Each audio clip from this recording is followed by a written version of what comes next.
لیکن ابا اب تو سالوں بعد گاؤں جاتے ہیں، کیا خبر کس مزاج کا ہے، کس طرح کا کردار ہے؟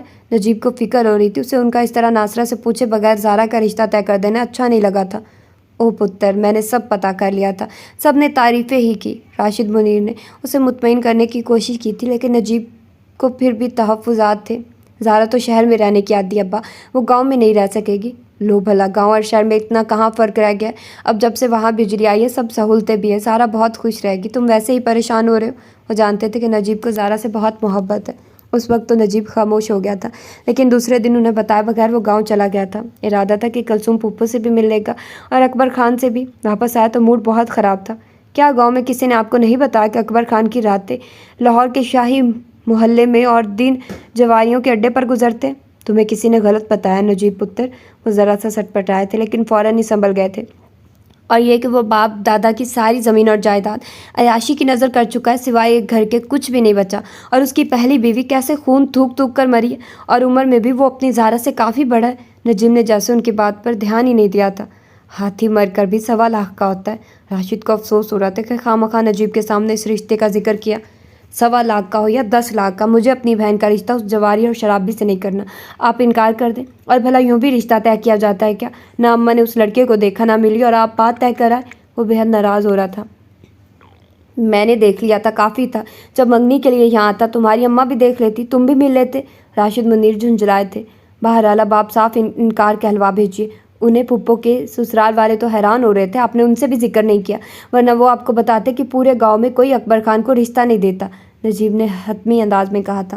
زہرا کے لیے رشتوں کی کمی نہیں ہے۔ اس بار راشد منیر خاموش ہو گئے تھے، اور وہ مطمئن ہو گیا تھا کہ ابا انکار کر دیں گے۔ پھر بھی اس نے جانے سے پہلے زہرا کو سمجھایا تھا، ویسے تو ابا ایسا کچھ نہیں کرنے والے، لیکن اگر انہوں نے تمہارا رشتہ وہاں ہی طے کرنا چاہا تو صاف انکار کر دینا، ڈرنے کی ضرورت نہیں ہے ابا سے، بالکل بھی۔ وہ اماں اور تمہاری مرضی کے بغیر کچھ نہیں کر سکتے۔ اور راشد منیر کو ایک بار پھر انکار کرنے کی تاکید کر کے نجیب چلا گیا تھا۔ اس کی پہلی پوسٹنگ کھاریا میں ہوئی تھی۔ اس کے جانے کے بعد راشد منیر نے ناصرہ سے کہا، وہ زبان دے چکا اور زبان سے نہیں پھرے گا۔ ساری زندگی تمہاری بیٹی کو اس لیے پال پوس کر بڑا نہیں کیا کہ وہ 10 لوگوں میں میرا سر جھکا دے۔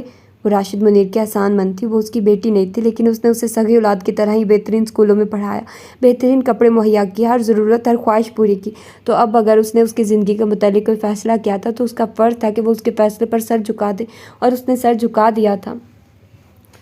ماضی کے اوراق پڑھتے ہوئے انہیں بارہا نم ہو جاتی آنکھیں، اور تکیہ بھیگنے لگتا تھا۔ جانے کب تک اس کی آنکھیں یوں ہی موتی رولتی رہتی کہ حاجرہ نے آ کر اس کے کندھے پر ہاتھ رکھا۔ کیسی طبیعت ہے اب زارا؟ میں نے دلیا بنا دیا، کہو تو لے آؤں؟ وہ اٹھ کر بیٹھ گئی۔ تم رو رہی تھی زارا؟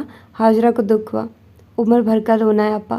اس نے دوپٹے کے پلو سے آنکھیں اور گیلے رخسار پونچھے۔ اللہ نہ کرے زارا کہ تم عمر بھر رو، اللہ تمہیں بہت ساری خوشیاں دے۔ حاجرہ کے لبوں سے بے اختیار نکلا، اب ایسی کوئی امید نہیں آپا کہ زندگی میں کبھی کوئی خوشی ملے گی۔ سچ کہا ہے میں نے آپا، اب تو عمر بھر کا رونا ہے۔ وہ بے حد دل گرفتہ اور مایوس لگ رہی تھی۔ اس طرح نہیں کہتے زارا، حاجرہ نے تنبیہ کی۔ نا امید تو صرف شیطان ہوتا ہے، مایوسی کفر ہے۔ جب سب کچھ واضح اور صاف ہو تو پھر کوئی امید بھی دل میں کیسے پیدا ہو؟ جب آپ کو پتا ہو کہ آگے آپ کے لیے کچھ اچھا نہیں ہے تو؟ اس کی سوالیہ نظریں حاجرہ کی طرف اٹھی۔ زارا، حاجرہ اس کے پاس ہی بیٹھ گئی۔ اللہ تعالیٰ اپنے بندوں سے خود کہتا ہے، زندگی میں اکثر بہت سی مشکلات آ جاتی ہیں، لیکن کہیں نہ کہیں اس رب نے تمہارے لیے کوئی آسانی بھی رکھی ہوگی۔ بس تم اس طرح مایوسی کی باتیں مت کرو۔ میرا دل کہتا ہے تم نے جو بھی دکھ سہے ہیں، غم دیکھے، ان کے بعد ضرور خوشی دیکھو گی۔ تم مجھے اپنے متعلق بتا رہی تھی، اب اگر کچھ بہتر محسوس کر رہی ہو تو بتاؤ، شاید میں تمہارے لیے کچھ کر سکوں۔ نہ بھی کر سکی تو دعا تو کر سکتی ہوں، اور مجھ سے سب کچھ کہو گی تو تمہارے دل کا بوجھ ہی ہلکا ہو جائے گا۔ دعائیں، کوشش سب بیکار ہیں آپا۔ وہ حضرت مایوس تھی۔ ہاں، دل پر بہت بوجھ ہے، کہہ دینے سے شاید ہلکا ہو جائے کچھ۔ میں نے آپ کو بتایا تھا نا میرے ابا سوتیلے تھے۔ سر جھکائے ہولے ہولے بول رہی تھی، اور حاجرہ خاموشی سے سن رہی تھی۔ میں نے ابا کی بات مان لی آپا، اور ان کا فیصلہ قبول کر لیا۔ اس نے جھکا ہوا سر اٹھایا تھا۔ کیوں زارا؟ جب کہ تمہارے بھائی نے تمہیں منع کیا تھا، تمہارے پاس انکار کا حق تھا، اور تمہارے بھائی نے بتایا تھا تمہیں وہ اچھا آدمی نہیں ہے۔ حاجرہ نے پوچھا تو اس نے ایک گہری سانس لی۔ ہاں، میں انکار کر سکتی تھی، لیکن میں نے نہیں کیا، کیونکہ میری گردن احسان مندی کے بوجھ سے جھکی ہوئی تھی۔ ابا نے میری پرورش کی تھی، اور میرا فرض بنتا تھا کہ میں ان کے فیصلے کا احترام کر کے اس احسان کا بوجھ کچھ کم کر لوں۔ جو ابا نے کیا تھا۔ ان دنوں وہ آتے جاتے میرے پاس رک کر مجھے جتاتے تھے کہ انہوں نے میری تعلیم اور پرورش پر کتنا خرچ کیا، حالانکہ میں ان کی بیٹی نہیں تھی۔ میں اگر انکار کر دیتی تو اماں میرا ساتھ دیتی، کیونکہ وہ متذبذب تھی۔ انہوں نے ابھی تک اکبر خان کو نہیں دیکھا تھا۔ میری ہاں کے بعد وہ گاؤں جا کر اس سے ملنا چاہتی تھی۔ اس کے والدین حیات نہیں تھے، بس ایک دادی تھی۔ اماں جا کر ان سے ملنا چاہتی تھی اور جیسا کہ طریقہ ہوتا ہے گھر بار دیکھنا چاہتی تھی، لیکن ابا نے اس کی دادی کی شدید بیماری کا واویلا کر کے کچھ ایسی جلدی مچائی کہ اماں کچھ بھی نہ کر سکی۔ تاہم وہ مسلسل ابا سے کہتی رہی کہ نجو کو اطلاع دے، اسے بلائیں، ایک ہی بھائی اور وہ بھی بہن کی شادی میں شریک نہ ہو۔ اطلاع بھجوا دی ہے، فوجی آدمی، اس طرح چھٹی نہیں ملتی، اسے مل گئی تو آ جائے گا۔ تم فکر نہ کرو، مجبوری ہے، اکبر خان کو جلدی ہے۔ میں نہیں جانتی ابا نے اماں کو کیسے منایا، کیسے بلایا کہ نجیب کے آنے سے پہلے ہی میرا نکاح اور رخصتی کر دی۔ بارات میں صرف چند مرد تھے اور وہ 3 عورتیں۔ ہر ماں کی طرح اماں نے بھی میرے پیدا ہوتے ہی میرے جہیز کے لیے چیزیں اکٹھی کرنی شروع کر دی تھی، سو جلدی شادی کرنے میں کچھ زیادہ مسئلہ نہ ہوا۔ ہماری طرف سے محلے کے کچھ لوگ تھے، کھانے کا انتظام ابا نے گھر میں ہی کر لیا تھا۔ اماں آخری وقت تک نجیب کا پوچھتی رہی، ابھی آیا نہیں، کب آئے گا، اور ابا انہیں تسلی دیتے رہے۔ میں سمجھتی تھی ابا نے نجیب کو اطلاع ہی نہیں دی ہوگی، کیونکہ وہ جانتے تھے کہ وہ کبھی بھی اس شادی کے لیے رضامند نہ ہوتا۔ کو مجھے اس طرح اپنی شادی پر نجیب کے نہ آنے کا دکھ تھا، پھر بھی میں نے خود کو بہلا لیا تھا کہ اچھا ہوا وہ نہیں آیا، ورنہ ابا کے ساتھ اس کا جھگڑا ہو جاتا۔ وہ ایسا ہی تھا، غلط بات پر کبھی بھی کمپرومائز نہیں کرتا تھا۔ میں اکبر خان کے ساتھ رخصت ہو کر اس کے گھر آ گئی، جہاں صرف ایک بوڑھی دادی اور ملازمہ کے کوئی نہیں تھا۔ دادی کو تو اس شادی کا علم تک نہ تھا۔ وہ مجھے اکبر خان کے ساتھ دیکھ کر حیران ہوئی۔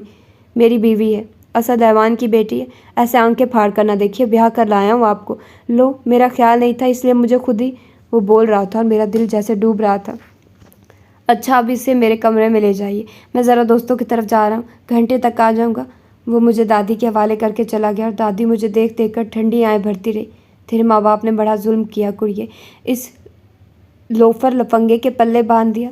پیو تو ستیلا تھا، ماں تو سگی تھی تیری۔ دادی اسی گاؤں میں رہتی تھی، اماں ابا کے متعلق سب جانتی تھی۔ کیا میں نے ابا کی بات مان کر غلطی کی؟ میں نے خود سے پوچھا تھا، لیکن اگر غلطی بھی تھی تو مجھے اسے بہانا تھا جیسے بھی، لیکن نہیں جانتی تھی اسے نبھانے میں خود میں ختم ہو جاؤں گی۔ صرف 3 دن آپا، صرف 3 دن وہ میرے ساتھ ٹھیک رہا، نرمی سے بات کرتا، شکل و صورت ٹھیک تھی۔ گو عمر میں مجھ سے 12 سال بڑا تھا، لیکن میں مطمئن ہو گئی تھی کہ یہ شخص اتنا بھی برا نہیں ہے، گزارا ہو جائے گا۔ لیکن چوتھے دن اس نے مجھے کہا اسے لاہور جانا ہے، وہ مجھے میکے چھوڑتے ہوئے چلا جائے گا اور 6-7 دن بعد واپس آتے ہوئے لے آئے گا۔ میں اماں کے لیے بہت اداس ہو رہی تھی، زندگی میں پہلی بار ان سے جدا ہوئی تھی۔ ولیمے کی تقریب نہیں ہوئی تھی، ابا نے اماں کو پتہ نہیں کیا کہہ کر مطمئن کیا تھا، لیکن یہاں اس نے دادی سے کہا تھا کہ اس کے پاس فضول پیسہ نہیں ہے کہ لوگوں کو کھانا کھلاتا پھروں۔ لیکن تم نے شادی کی اکبر، ولیمہ تو سنت نبوی صلی اللہ علیہ وسلم ہے، اب کسی نے تجھے رشتہ دے ہی دیا تو سدھر جا۔